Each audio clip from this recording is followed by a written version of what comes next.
కురుక్షేత్రంలో ఇలాంటి ఒక వ్యక్తి యుగయుగాలకు నిలిచిపోయే ప్రేరణగా మిగిలిపోయాడు కాదా? ఆయన ఇలా అనలేదు.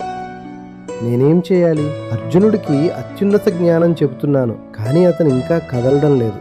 ఆయన అన్నారు, అర్జునుడు యుద్ధం చేయకపోతే నేను చేస్తాను. నా చేతిలో ఆయుధాలు లేవు, కానీ అది ముఖ్యం కాదు. నా సైన్యం మొత్తం ఎదురువైపు నిలబడి ఉంది, అది కూడా ముఖ్యం కాదు. ఇక్కడ నా దగ్గర ఏముంది? ఒక చక్రం ఉంది, పాడైపోయినది, విసిరేసినది, పనికిరాదని వదిలేసిన చక్రం. అదే నా సాధన. దానితోనే నేను ఇంకా యుద్ధం చేస్తాను. విసిరేసినదే నా ఆయుధం అవుతుంది. ఆయన చెప్పారు, నా దగ్గర ఏమీ లేకపోయినా ఇది ఉంది. మరియు గుర్తుంచుకోండి, ఇక్కడ కృష్ణుడు నిర్గుణ బ్రహ్మం కాదు, ఆయన ఒక మనిషి. చివరికి ఆయన కూడా ఒక బాణంతో ప్రాణాలు కోల్పోయారు. కవచం లేదు, కానీ సరైన చర్య ఉంది. ఆయుధం లేదు, అయినా సరైన చర్య ఉంది. ఆయనను చూసి అర్జునుడు మళ్లీ జీవంతో లేచారు. ఈ క్షణం తర్వాతే అర్జునుడు నిజంగా యుద్ధం ప్రారంభించారు.